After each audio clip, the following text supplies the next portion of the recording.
ಸಂದೇಶದ ಪೀಠಿಗೆ ದೇವರು ಯಾರನ್ನು ಕಳುಹಿಸಿ ನಮ್ಮನ್ನು ಸಂತೈಸುವವರಾಗಿದ್ದಾರೆ. ಕಳೆದ ವಾರದಲ್ಲಿ ಸಂತೈಸುವಿಕೆಯನ್ನು ಕುರಿತು ಮಾತನಾಡಿದ ದೇವರು ಈ ದಿನದಲ್ಲಿ ಸೋತು ಹೋದಂತಹ ಸಮಯದಲ್ಲಿ, ನೊಂದು ಹೋದಂತಹ ಸಮಯದಲ್ಲಿ, ವೇದನೆಯ ಸಮಯದಲ್ಲಿ ದೇವರು ಯಾರನ್ನು ಕಳುಹಿಸಿ ನಮ್ಮನ್ನು ಸಂತೈಸುವರು ಎಂಬುದನ್ನು ಕುರಿತು ದೇವರ ವಾಕ್ಯದ ಮುಖಾಂತರವಾಗಿ ನಾವು ಧ್ಯಾನ ಮಾಡುವವರಾಗಿ ಕಾಣಲ್ಪಡುತ್ತೇವೆ. ಆಮೇಲೆ ಯೆಶಾಯನ ಪ್ರವಾದನೆಯ ಮುಖಾಂತರವಾಗಿ ಕರ್ತನು ನಮಗೆ ಹೇಳಿದಂತ ವಾಗ್ದಾನ, ಒಂದು ತಾಯಿ ತನ್ನ ಮಗುವನ್ನು ಯಾವ ರೀತಿ ಸಂತೈಸ್ತಾಳೋ ಅದೇ ರೀತಿಯಲ್ಲಿ ನಾನು ನಿಮ್ಮನ್ನು ಸಂತೈಸುವಂತ ದೇವರಾಗಿದ್ದೇನೆ. ದೇವರ ವಾಕ್ಯ ಹೀಗೆ ಹೇಳಲ್ಪಡ್ತಾ ಇದೆ. ಪ್ರಸಂಗಿ ತನ್ನ ಪ್ರಸಂಗಿಯಲ್ಲಿ 4ನೇ ಅಧ್ಯಾಯ 1ನೇ ವಾಕ್ಯದಲ್ಲಿ ಆತನ ಯಾವ ರೀತಿ ಸಂತೈಸುವಿಕೆಯನ್ನು ಕುರಿತು ಹೇಳುವಂತ ಮಾತನ್ನು ಗಮನಿಸಿರಿ. ಪ್ರಸಂಗಿ 4:1. ಸೃಷ್ಟಿಸಿ ಲೋಕದಲ್ಲಿನ ಹಿಂಸೆಗಳನ್ನೆಲ್ಲ ನೋಡಿದೆನು. ನಾನು ತಿರುಗಿ ಲೋಕದಲ್ಲಿ ಕಾಣುವಂತ ಎಲ್ಲ ಹಿಂಸೆಗಳನ್ನು ನಾನು ನೋಡಿದೆನು. ಹಿಂಸೆಗೊಂಡವರು ಕಣ್ಣೀರು ಏನೆಂದು ಹೇಳಲಿ? ಹಿಂಸೆ ಪಟ್ಟವರ ಕಣ್ಣೀರು ನಾನು ಏನೆಂದು ಹೇಳಲಿ? ಸಂತೈಸುವವರು ಯಾರು ಇರಲಿಲ್ಲ. ಸಂತೈಸುವವರು ಯಾರು ಇಲ್ಲ. ಹಿಂಸಕರಿಗೆ ಬಹುಬಲ, ಹಿಂಸಕರಿಗೆ ಬಹುಬಲ, ಸಂತೈಸುವವರು ಒಬ್ಬರು ಇರಲಿಲ್ಲ. ಸಂತೈಸುವವರು ಒಬ್ಬರು ಇಲ್ಲ. ಹಲ್ಲೆಲೂಯಾ. ಪ್ರಸಂಗಿಯಲ್ಲಿ ಆತನು ಹೇಳುವಂತ ಮಾತನ್ನು ಗಮನಿಸುವಾಗ ಈ ಲೋಕದಲ್ಲಿ ಅನೇಕರು ಕಣ್ಣೀರಲ್ಲಿ, ಕಷ್ಟದಲ್ಲಿ, ದುಃಖದಲ್ಲಿ, ವೇದನೆಯಲ್ಲಿದ್ದಾರೆ. ಈ ಲೋಕದ ಜನರಿಗೆ ಅನೇಕ ಉಪದ್ರವಗಳುಂಟು. ಆದರೆ ಇವರನ್ನು ಸಂತೈಸುವವರು ಯಾರೂ ಇಲ್ಲ. ಪಡಿಸಿ ಅಳಬೇಡ ಮಗಳೇ, ಅಳಬೇಡ ಮಗನೇ. ನೋಡಿ ಯಾವ ರೀತಿ ದೇವರು ನಮ್ಮನ್ನು ಸಂತೈಸ್ತಾರೆ, ಯಾವ ರೀತಿ ನಮ್ಮನ್ನು ಕರ್ತನು ಸಂತೈಸ್ತಾರೆ ಎಂಬುದಾಗಿ ನೋಡುವಾಗ ಯೆಶಾಯನ ಬರೆದ ಪ್ರವಾದನೆ 41ನೇ ಅಧ್ಯಾಯ 10ನೇ ವಾಕ್ಯದಿಂದ 14ನೇ ವಾಕ್ಯದವರೆಗೆ ಹೋದ್ರಿ. ಇಲ್ಲಿ ಪ್ರಸಂಗಿ ಹೇಳ್ತಾ ಇದ್ದಾನೆ, ಈ ಲೋಕದ ಜನರ ಕಣ್ಣೀರನ್ನು ಒರೆಸುವುದಕ್ಕೆ, ಅವರನ್ನು ಸಂತೈಸುವುದಕ್ಕೆ ಈ ಲೋಕದಲ್ಲಿ ಯಾರು ಇಲ್ಲ ಎಂಬುದಾಗಿ.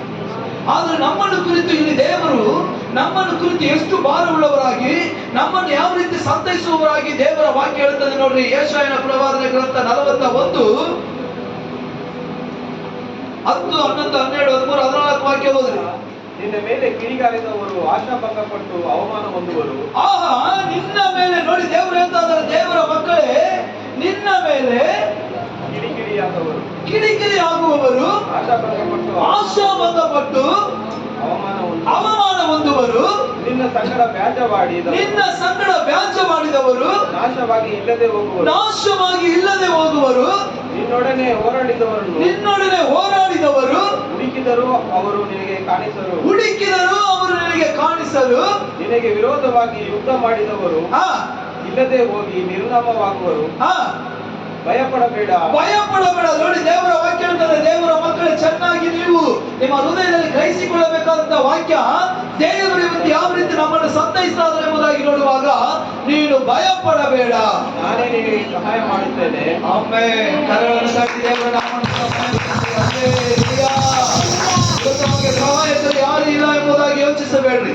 ಇವತ್ತು ನಮಗೆ ಸಹಾಯ ಮಾಡುವವರು ಒಬ್ಬರು ಇಲ್ಲ, ನಮ್ಮೊಟ್ಟಿಗೆ ಸಂತೈಸುವವರು ಒಬ್ಬರು ಇಲ್ಲ, ನಮ್ಮ ಕಣ್ಣೀರನ್ನು ಒರೆಸುವವರು, ನಮ್ಮ ಸಾಲವನ್ನು ತೀರಿಸುವವರು, ನಮ್ಮ ವೇದನೆಯನ್ನು ನೀಗಿಸುವವರು ಒಬ್ಬರು ಇಲ್ಲ ಎಂಬುದಾಗಿ ಯೋಚನೆ ಮಾಡಬಾರದು.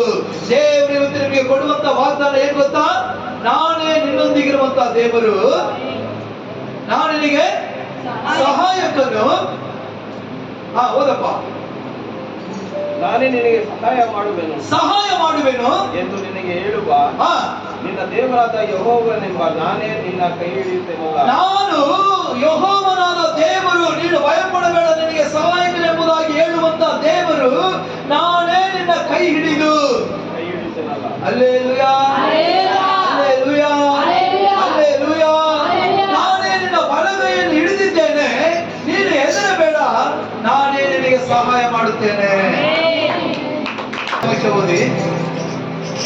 ನಿನ್ನೊಡನೆ ಹೋರಾಡಿದವರನ್ನು ಹುಡುಕಿದರು, ನಿನಗೆ ಕಾಣಿಸರು. ನಿನಗೆ ವಿರೋಧವಾಗಿ ಯುದ್ಧ ಮಾಡಿದವರು ಇಲ್ಲದೆ ಹೋಗುವರು, ನಿರ್ನಾಮವಾಗುವರು. ಭಯಪಡಬೇಡ, ನಾನೇ ನಿನಗೆ ಸಹಾಯ ಮಾಡುತ್ತೇನೆ ಎಂದು ನಿನಗೆ ಹೇಳುವ ನಿನ್ನ ದೇವರಾದ ಯೆಹೋವನೆಂಬ ನಾನೇ ನಿನ್ನ ಕೈ ಹಿಡಿದಿದ್ದೇನೆ. 14 ಅಭಿಪ್ರಾಯವಾದ ಆ. ಯಾಕೋಬೆ, ಯಾಕೋಬೆ, ಇಸ್ರೇಲ್ ಜನರೇ, ಇಸ್ರಾಯೇಲ್ ಜನರೇ, ಭಯಪಡಬೇಡ, ಭಯಪಡಬೇಡ, ನಾನೇ ನಿನಗೆ ಸಹಾಯಕನು, ನಾನು ನಿನಗೆ ಸಹಾಯಕನು, ಇಸ್ರೇಲಿನ ಆ, ಸದಮಲ ಸ್ವಾಮಿ, ಸದಮಲ ಸ್ವಾಮಿಯು, ನಿನಗೆ ವಿಮೋಚಕನು ನಿನಗೆ ವಿಮೋಚಕನು ಎಂದು ಯೆಹೋವನು ಅನ್ನುತ್ತಾನೆ. ಹಲ್ಲೆಲೂಯಾ.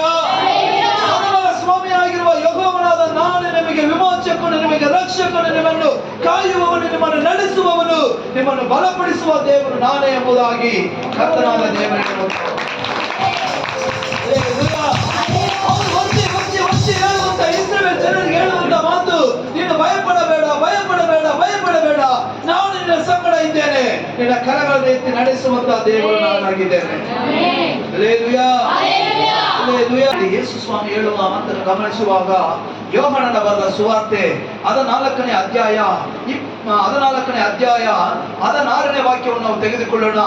ಇಲ್ಲಿ ಪ್ರಸಂಗಿ ಹೇಳ್ತಾನೆ, ಲೋಕದ ಜನರನ್ನು ಸಂತೈಸುವವರು ಯಾರು ಇಲ್ಲ, ಕಟ್ಟ ಕಡೆಯವರೆಗೆ ನೋಡಿದರು, ಒಬ್ಬರು ಇಲ್ಲ ಎಂಬಂತ ಮಾತಿಗೆ ಇಲ್ಲಿ ಕರ್ತನಾದ ಯೇಸು ಸ್ವಾಮಿ ಹೇಳಿದಂತ ಮಾತು ಯೋಹಾನನ ಸುವಾರ್ತೆ 14:16 ಈ ರೀತಿಯಾಗಿ ಬರೆಯಲ್ಪಟ್ಟಿದೆ ನೋಡಿ. ಆಗ ನಾನು ತಂದೆಯನ್ನು ಕೇಳಿಕೊಳ್ಳುವೆನು. ಆಗ ನಾನು ಯೇಸು ಸ್ವಾಮಿ ಹೇಳುವಂತ ಮಾತು ಗಮನಿಸಿರಿ ದೇವರ ಮಕ್ಕಳೇ, ನಾನು ನನ್ನ ತಂದೆಯನ್ನು ಕೇಳಿಕೊಳ್ಳುವೆನು, ಆತನು ನಿಮಗೆ ಬೇರೊಬ್ಬರ ಸಹಾಯಕನನ್ನು ಸದಾಕಾಲವು ನಿಮ್ಮ ಸಂಗಡ ಇರುವಂತೆ ಕೊಡುವನು. ಆ ಸಹಾಯಕನು ಯಾರೆಂದರೆ ಸತ್ಯದ ಆತ್ಮನೇ, ಲೋಕವು ಆತನನ್ನು ನೋಡದೆಯೋ ತಿಳಿದೆಯೋ ಇರುವುದರಿಂದ ಆತನು ಹೊಂದಲಾರನು. ಹಲ್ಲೆಲೂಯಾ. ಯೇಸು ಸ್ವಾಮಿ ಹೇಳುವಂತ ಮಾತನ್ನು ಗಮನಿಸುವಾಗ, ನಾನು ನನ್ನ ತಂದೆಯನ್ನು ಕೇಳಿಕೊಳ್ಳುವೆನು, ಆತನು ನಿಮಗೋಸ್ಕರ ವಿಶೇಷವಾದಂತ ಆತ್ಮರನ್ನು, ಅಂದರೆ ಪವಿತ್ರಾತ್ಮರನ್ನು ಅವರು ಕಳುಹಿಸುವರು. ಪವಿತ್ರಾತ್ಮನು ಬಂದು ನಿಮ್ಮನ್ನು ಸಂತೈಸುವನು. ಒಂದು ದಿನ 2 ದಿನ ನಮ್ಮನ್ನು ಸಂತೈಸಿ ಬಿಟ್ಟು ಹೋಗುವಂತ ದೇವರಲ್ಲ, ಸದಾ ಕಾಲ. ಹಲ್ಲೆಲೂಯಾ.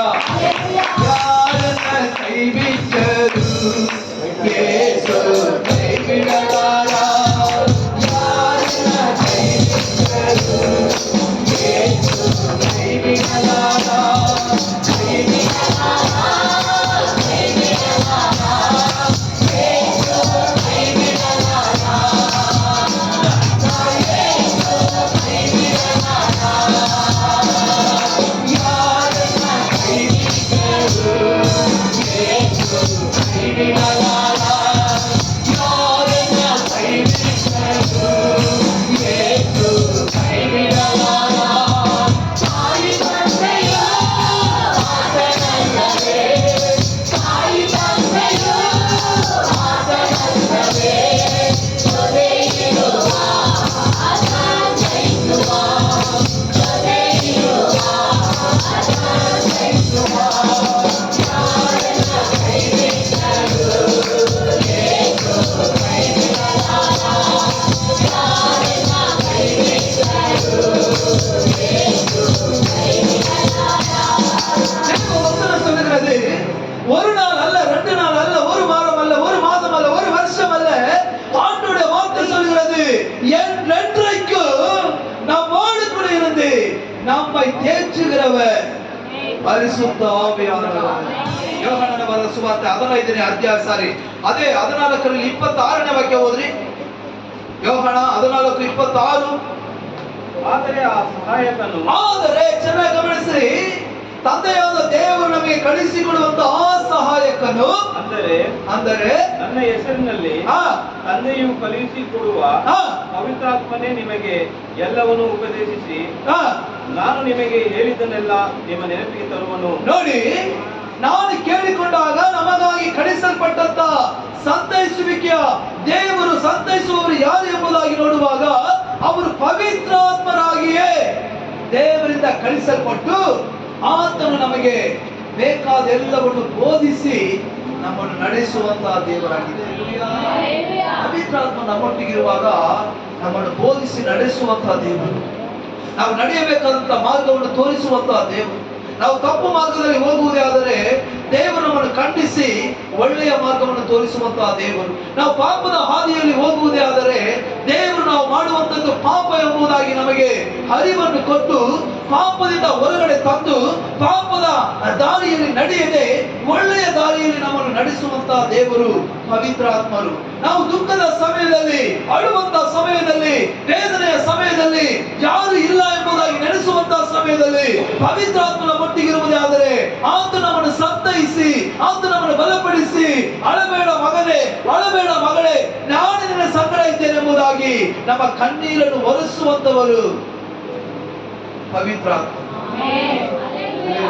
ದೇವರ ಸಮ್ಮುಖದಲ್ಲಿ ಅಳುತ್ತಾ ಇರುವಾಗ ಅಣ್ಣಾಳನ್ನು ಸಂತೈಸುವ ಪವಿತ್ರಾತ್ಮರು. ಆಗಾರನು ನೀರಿಗಾಗಿ ಅರಣ್ಯದಲ್ಲಿ ಅಳೆದಾಡುವಾಗ ಆಗಾರಿನ ನೀರನ್ನು ಆಗಾರಿಗೆ ನೀರನ್ನು ಕೊಟ್ಟು ಅವಳನ್ನು ಸಂತೈಸಿ ಅಳಬೇಡ ಎಂಬುದಾಗಿ ಪವಿತ್ರಾತ್ಮರು. ಒಂದು ಸಲ ಏನ್ ನಡೆಯುತ್ತೆ ಎಂಬುದಾಗಿ ಹೇಳುವಾಗ ಅಬ್ರಹಾಮನ ಹೆಂಡತಿಯಾದಂತ ಸಾರಾಳ್